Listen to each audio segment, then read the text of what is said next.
Alright guys, welcome back to another video on TRHE. It's weigh-in day. It is the day before the fight that both of the fighters have weighed in. Very interesting indeed. Obviously by the thumbnail and title, you'll see this is a predictions video. It is, don't worry about that. I just wanted to say that the boys have weighed in. Big boys at that. AJ coming in at his career heaviest, 255.4 pounds. I don't know what. There's a few questions running through my head about that career heaviest. I remember the last time he was around 255. I think it was like 254, like 7, I think, or 8 for Takam, and just I didn't really like that performance. He looked a bit slow and stiff. Is he going to be slow and stiff again? We'll see. Is he going to gas out? All questions to be answered tomorrow night. But we're not here for the results of the weigh-in. We're here to make some predictions on the fight, and that indeed we are going to do. We're not going to do the whole card. We're going to start with where Campbell Hatton versus Lewis Fielding, and then going above. So Campbell Hatton, Lewis Fielding, Galal Yafai versus Moises Calaros, Austin Williams versus River Wilson Bent, Fabio Wardley versus Michael Coffey, and AJ versus Jermaine Franklin. Starting off then, Campbell Hatton, 10 wins, 3 by knockout, no defeats. Lewis Fielding, 10 wins, 1 by knockout, 7 losses. So, realistically, it should be a Campbell Hatton win. For me, it is going to be a Campbell Hatton points win. For me, I think that's the most reasonable or most realistic outcome. He's not the biggest of punchers. Like I said, he's had a few stoppages, only a 30% knockout ratio. I just feel like he'll win on points, and he's getting better. He's improving a lot since his very first fight and taking these fights abroad and whatnot. So yeah, Campbell Hatton over the distance. Yeah, Campbell Hatton unanimous decision for me.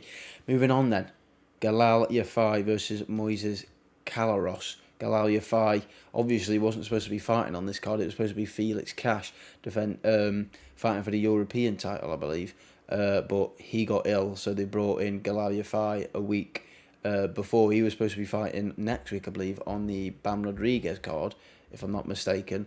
But he's fighting Galal Yafai. I like him a lot. He's not fought a lot, though. He's been quite inactive.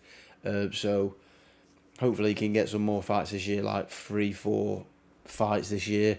He's got 3 wins, 2 by knockout. He's fighting Moises Calaros, who's fought 36 times, got 19 of those wins by knockout. He's got 10 defeats and 1 draw. So it should be another Galal Yafai win, and I'm going to go for the stoppage.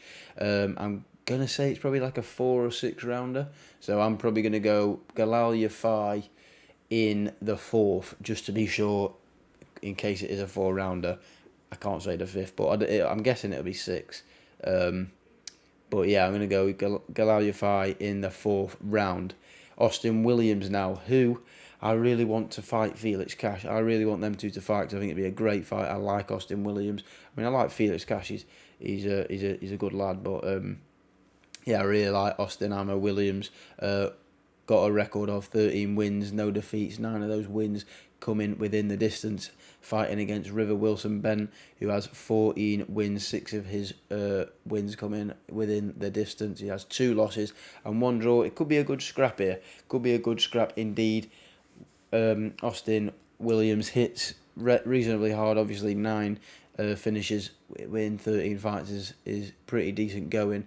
Obviously, he's not stepped the level up massively, but I believe he'll win. And again, I think he's going to win in the distance. And for me, this is going to be in, again, I think this would be an 8 rounder. So I'm going to go Austin Williams in the 6th round for me. Finished, over, done. River Wilson Ben, go home packing. I mean, so will Austin Williams because he is from America. But you know what I mean. And then the co-main event of the evening, Fabio Wardley from Ipswich. 15 wins, 14 of those coming by knockout. Obviously, his most recent fight was against Nathan Gorman. Very, very impressive win indeed. He got rocked and then he came back and got the stoppage in round 3, I believe. I think it was round 3. Versus Michael Coffey. Was it Gorman was his last fight? think it was. I don't think he's had another fight since. If he has, I think I missed that, but I don't think he has. I believe his last performance was against Gorman. Yeah, and he's fighting Michael Coffey, who's got a record of 13 wins, 10 of those in the distance, and then 3 losses. So he's taken a few L's on the road. Could be a good scrap. This could be a good scrap, but I believe the Ipswich man will win. And yeah, hopefully setting up a fight with David Adelaide. Even though I feel like for Wardley that could be a little bit of a step down. Adelaide did approach him at the press conference on Wednesday, so there's a little bit of back and forth there. I hope maybe Fraser Clark can get in there, because I've heard he's been saying a few of those names as well. So we might have a little love triangle there of boxing. Hopefully them three get involved with it. It'd be very good, because they're all good boxers. Fabio Wardley's impressed me quite, especially with that Gorman performance. He impressed me quite a lot. David Adelaide on the up. Same with Fraser Clark. Obviously he boxed at the Olympics, so it's a little bit different, a little bit older, a little bit more experienced, but quite new to the pro career. Like I said, Fabio Wardley in the distance for me. Again, because it's for the WBA Continental Heavyweight title, I would assume it's 10 rounds, maybe 12, but I think it'll be 10. And then I'm going to go for a Fabio Wardley KO in the 4th round. Now, main event of the evening. Anthony AJ Joshua. Actually, I think it's AJ Anthony Joshua, they say it, but same thing, don't matter. Coming in with a record of 24 wins, 22 by knockout, and the 3 defeats to Jermaine Franklin's 21 wins, 14 within the distance, and the 1 loss to Dillian Whyte. Both very interesting weights at the weigh-in. I think Jermaine Franklin is actually 23 pounds lighter than he was against Dillian Whyte. Clearly got himself in shape.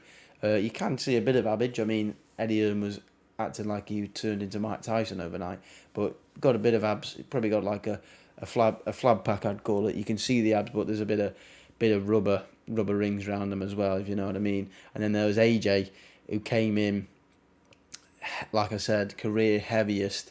I don't know if that's good or bad. You can clearly see there's an intention there, because I don't think he'd be that heavy if he was going to go for the 12 rounds. You can, mate, it's kind of giving the game plan away in some aspects.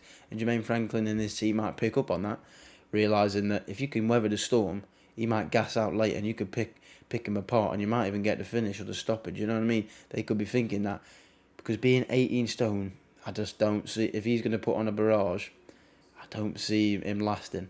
But my predictions are Anthony Joshua to win within the distance, and I'm going for round number 5. I feel he's going to get it in the first half of the fight. We've not had a first half of the fight finish for AJ since, I don't even know the last time AJ got a finish in the first half of the fight. We are going back before the Dillian Whyte fight, I believe. Yeah, we are. We are going way before the Dillian Whyte fight, because that was in like the 8th or 9th or the 10th or something like that. It was definitely in the second half of the fight. Yeah, so, I mean, it's a big shout from me, but he's big. He's a big boy. I think, is it 18.5 or 18.3 stone or something like that? He's big. He's massive. And Jermaine Franklin has lost a bit of timber. Can that affect his punch resistance? Will it affect his power? All more questions to be asked. But you've got to wait 24 hours, if that. It's going to be a good one. I think it'll be a bit of a dinger if AJ's plan is what I think it'll be. But yeah, AJ, 5th round. They're all my predictions. Hope you've enjoyed this video. Smash the like button if you have. Hit the subscribe button as well, because we're going to be doing more of these videos, probably for next week's round of fights as well. But that's going to be it from me today. Hope you've enjoyed this video. Sooty out.